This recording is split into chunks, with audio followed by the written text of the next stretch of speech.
And then sixth graders. All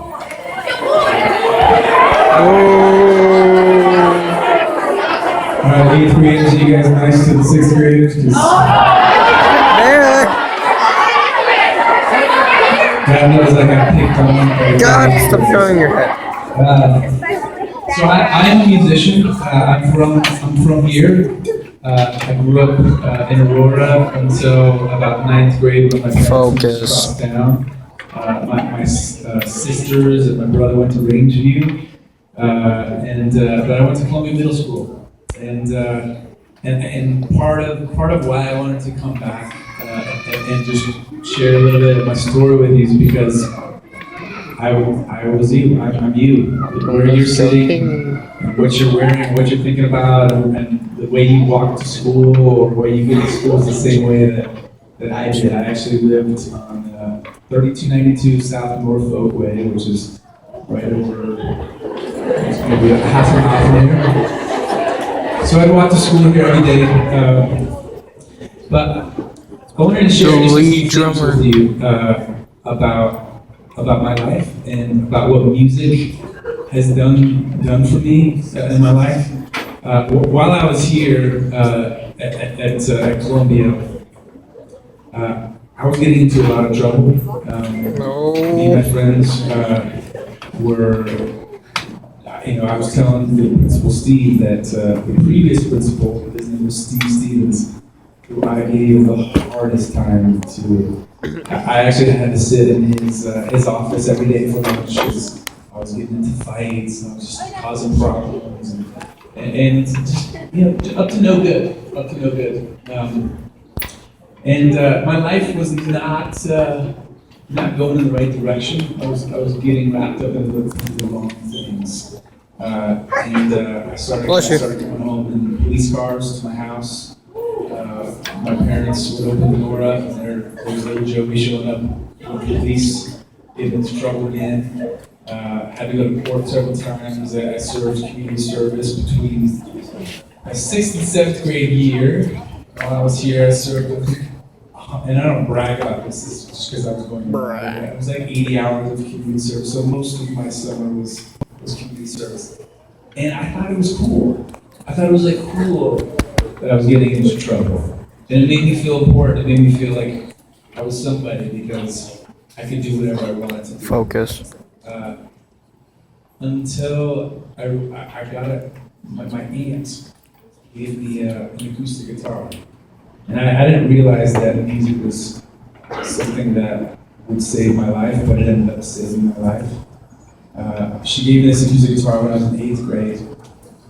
And I go home every day after school, and I just couldn't wait to pick up my guitar. I couldn't wait to start playing the guitar. And I slowly went from wanting to get into trouble and into playing more and more music. And my time started to go towards music. And then I became friends with other people, other guys that were into music. And we started playing together. And we started a little band. And my life became more about that versus getting into trouble. And I can't tell you how much music has from that point meant to me. And I honestly didn't realize, through 6th and 7th grade, I didn't realize that music was something that I would even want. It wasn't until 8th grade. But once that guitar, once I got my first instrument, that's when it all changed. But I have from that point, my life has never been the same. And I can't. My dreams, everything that I beyond my imagination I've been blessed with. And the one thing that I hope that you guys can leave today with is that you can change the world. I was here. I was doing exactly what you were doing, and slowly I started to believe that I could change the world, that my music could change the world. And I'd love to say that once I got that guitar, that I was like this genius musician. Now I sucked, actually. My mom would come in the room and kind of like, hear me play, and I'd be trying to learn I was learning how to sing, and she wasn't the most like supportive person at first. But I loved it, and I didn't want to stop. And I had to just keep at it. But through high school, I just started playing music. My high school band ended basically when I graduated, and then 2 years out of high school, I was left with a crossroads of what to do with my life. I hadn't decided if I was going to just kind of find a job and work somewhere, or if I was going to give everything to try to go for my dreams, to try to find my career in music. And I knew if I didn't try that I would regret it. At some point, I would regret. I would look back and regret why I didn't give everything to it. And I just had to make that decision. So I did. I actually had my first daughter when I was 22. That was when I started the Fray. And when I started the Fray, obviously, you guys have heard of maybe a couple of songs. Yeah, But at that point, no one had heard of the Fray, and it was just a name. And I was 22, had a beautiful daughter, and there were a few voices in my life that would encourage me about that, because they saw me at 22 with a daughter, and they're thinking, why would you want to start a band right now? You need to like take care of family, and you need to be responsible, and you need to do the right thing.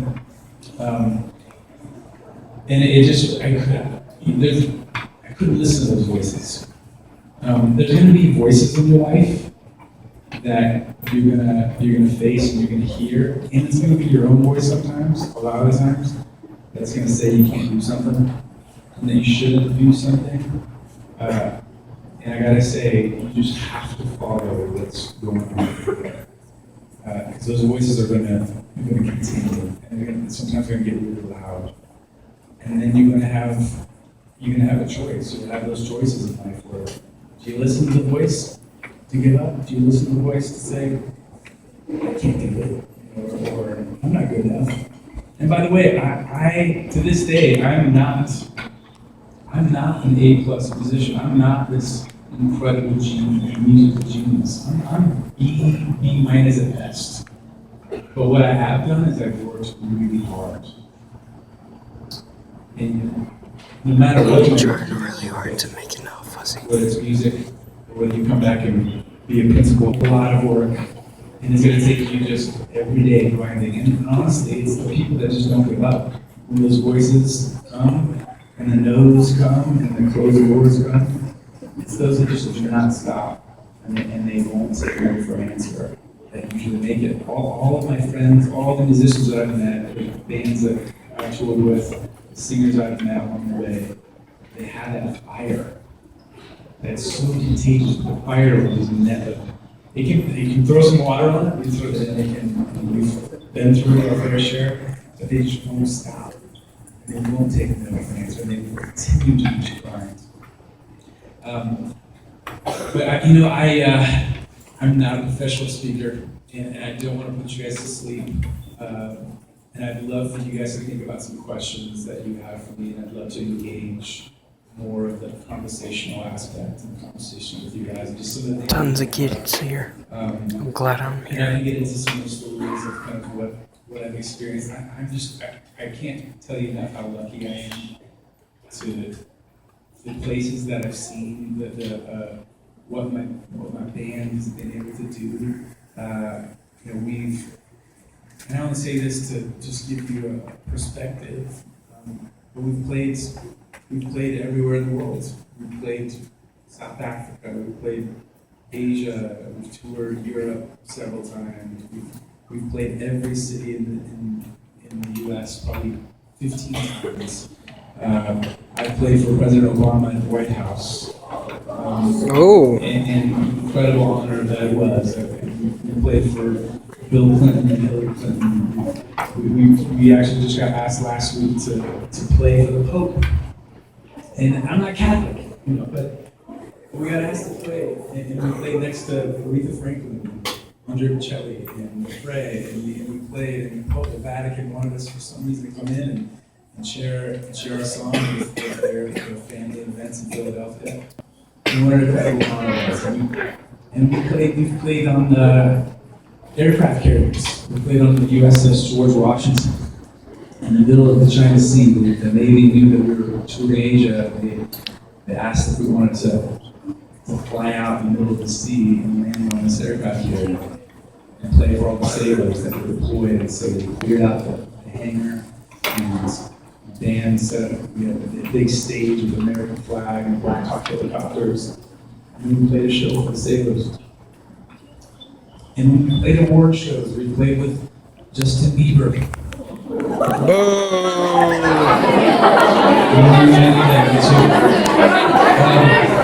But all that to say, and we've lost awards, we've lost Grammys, we've lost, we've won things, we've lost things. Really, it doesn't matter. The things that matter the most, and the things that I hold on to the most, and that make the most impact, are the stories that I hear from fans and what our music is meant to do. There's nothing that hits us as artists more than that. To hear someone come and say, your music saved my life. Your music made me not do this to myself anymore. Or your music gave me hope. Or your music I fell in love to.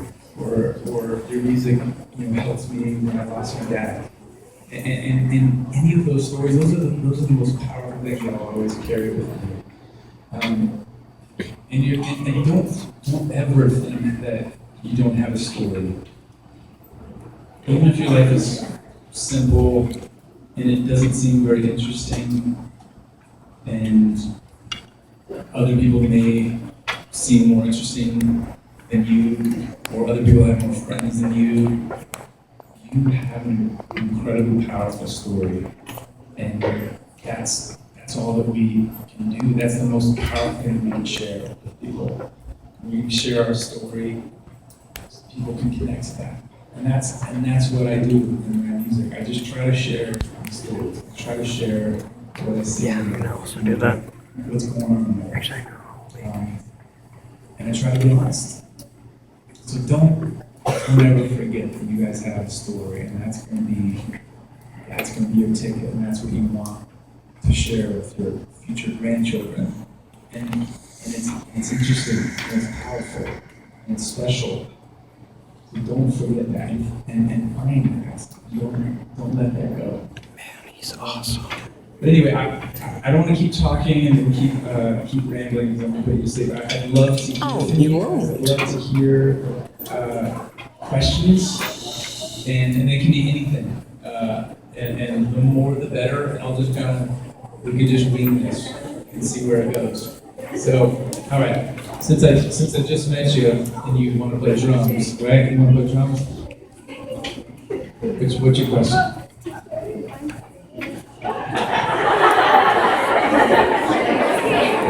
He asked what happened to my mustache. Well, I met a girl.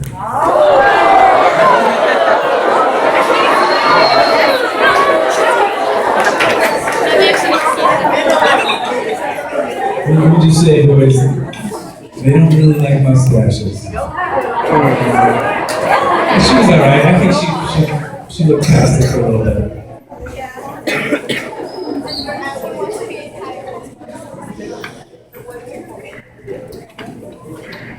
She asked if I named my instruments.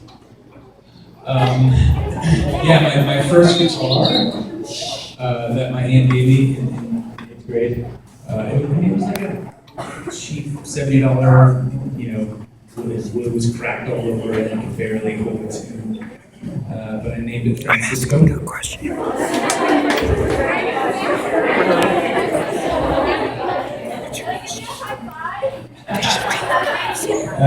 Yes, afterwards. I think I'm gonna meet most of you to say a quick hello and take some photos with you afterwards.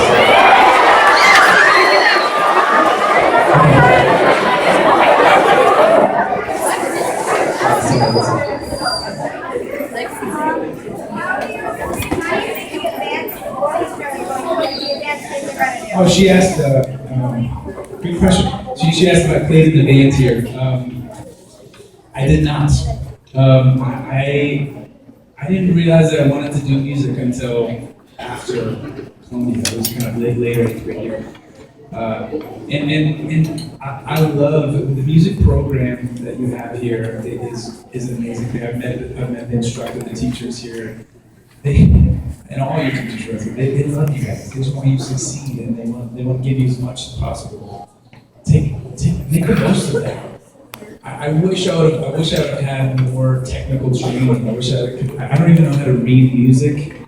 I just make up my chords and I kind of fumble around on my instruments. But I wish I would have gone to the music classes here, but no, I did not. Actually, Okay, the best part about being a musician, it's everything. I mean, you get to meet interesting people. Like I said, when we played for the Obamas, I have two daughters, and I prepped them. I brought them to the White House, and it was during the Christmas tree lighting ceremony. And I bought them, little Christmas dresses, and they looked adorable. And my youngest didn't have any front teeth at this point. And so I told both of them, I was like, listen, you made it to be president, and if you do, just think of a question that you want to ask him, and then ask him. So they were both thinking of questions. And sure enough, we had the opportunity to meet the First Lady, and the President, and their daughters. And my youngest, she wanted to ask him for her two front teeth. He wants to So she, look for with her, she's just like, she looks up at him and she's like, I don't want to Christmas for two front teeth. And then the president was like, so pro. He's like, oh, I think someone took those from me. I think I'm gonna have to get the CIA on that right away. And then I gave her a pack of M&Ms. And then my oldest, for some reason, wanted to ask her why he wanted Let's to take this out. What? Let's take this out. Sorry, what's it? How did we come up with the band name? Frey, our first show, we didn't have a name as a band, and we were playing Isaac's brother's graduation party. So it was outside at park. It was like a little white tent, and there was the table with Cheetos and egg salad, and we're right next to the Cheetos table. So we didn't have a name. We just asked the audience, the 12 people that were hanging out, and we just said, if anybody has a name suggestion, we're going to put a fishbowl down and just bring up a name and drop it in the fishbowl. So after the show, we dug through, there was maybe 3 suggestions, and one of them was Frey. So that's how we got our name. Okay, so I'm trying to, you gotta talk real loud. Yeah. How do we publicize the band? So being a musician in a band in Denver wasn't really, there wasn't much opportunity outside of Denver. Most bands and artists were living in LA and New York, and it was pretty rare for an artist to break out. Just wrote songs. We tried to write the best songs we could, and honestly, it took writing a lot of bad songs in order to get a couple of good ones. Just know that you're not gonna be able to just be excellent, brother. You're gonna have to write, and to this day, I still write songs that I'll play for my wife or my band, and I'll bring them in, and getting those reactions of just they're like, Yes. not good. It's still hard. It's hard. So you just have to write a bunch of bad songs, and then you hopefully find a good one. Okay. Yeah. Who's drumsticks? You play drums? What kind of kids do you have?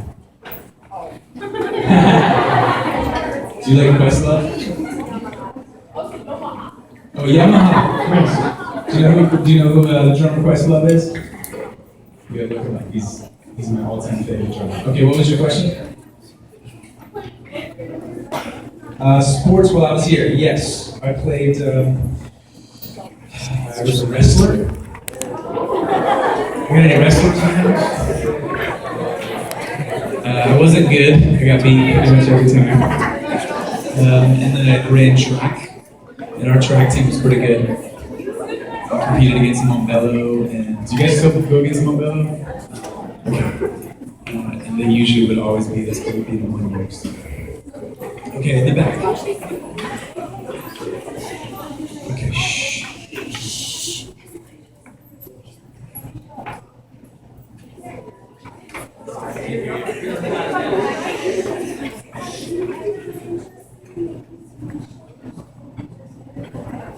Have I ever been interested in making TV shows or movies, or interested in them? Why are you pushing me? I have, but I'm not wired that. I don't think I'm wired that way. Our music, for some reason, maybe because it was just the right timing in the industry, and the songs that we had became, like they licensed to, tons of TV shows in the 2000s and movies. I don't know if you guys heard of, do you guys know the show Grey's Anatomy? So that was like the first, 21 minutes or 22. Total license that we got for our music. And no one was really doing it then. It was kind of an unknown thing that for like artists were really syncing or licensing their music to TV shows. But we were a new band and we were trying to figure out how to break into the business. And the offer came, and I knew that like my grandma watched the show, and my mom watched the show, so we just said yes. And from that point, it just skyrocketed. It was a complete change for us. But yeah, never been. I mean, I'm married into TV. My wife's the best in TV, so she can go with that. Go ahead. Well, I heard that you guys are gonna actually sing for me.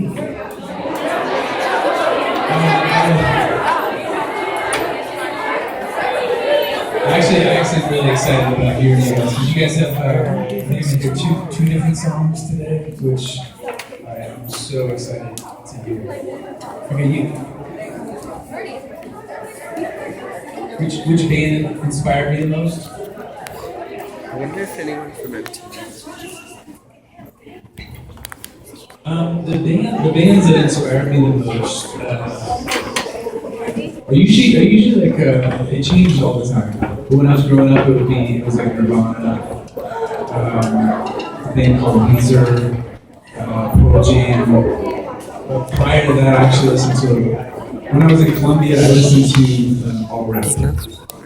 So when I was here, my parents didn't know, but I had like a little cassette tape player.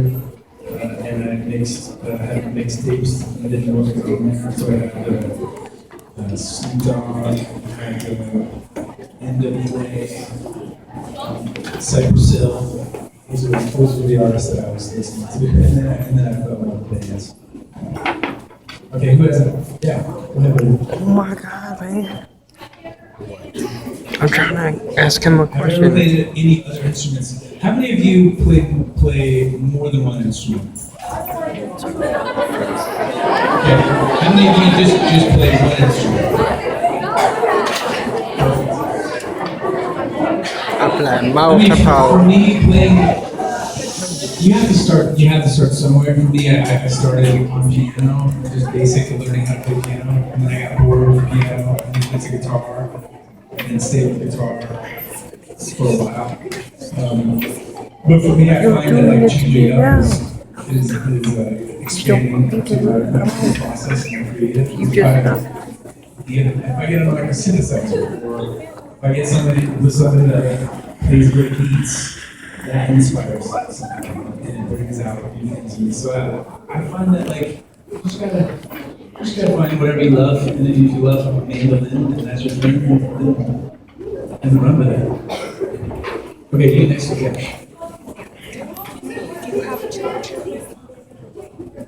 What's hard making a band? Making a band actually is not hard. You can't create chemistry, but anybody can make bands. And you guys can make a band right now if you want to, call it whatever. And it's not easy. What's really difficult is finding somebody that is your collaborator and that you bond with, and that is a chemistry that you can create and you play together and you share life together and stories, and then it becomes, Just asking for a partner if you ever. relationships, having a collaborative. Because you can't, it's hard to do, like in the music business or TV or in the arts in general. Bless you. You can't do it alone. There's a whole team of people. Behind the fray, there's a whole team of people, a label, booking agents, lawyers. Bless you. PR, like, it takes hundreds of people to make it happen. And you just need to be able to have good relationships with others. That's the beauty of just being open and collaboration and being collaborative and being easy to work with. Not creating enemies. So yeah, so it's easy to start a band. It's very difficult to keep a band going because it is truly like a marriage. And God knows I've been like the one in the band, and at times that they haven't liked and sing. You go through times where you just don't like each other. But if you can make it through it, it's a beautiful thing.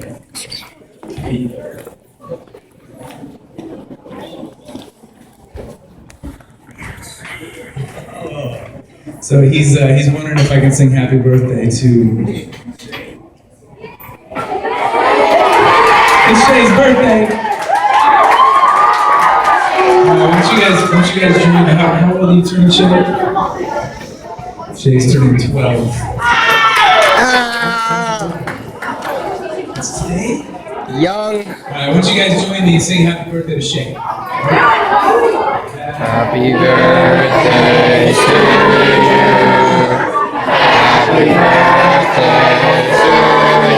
Happy birthday to you.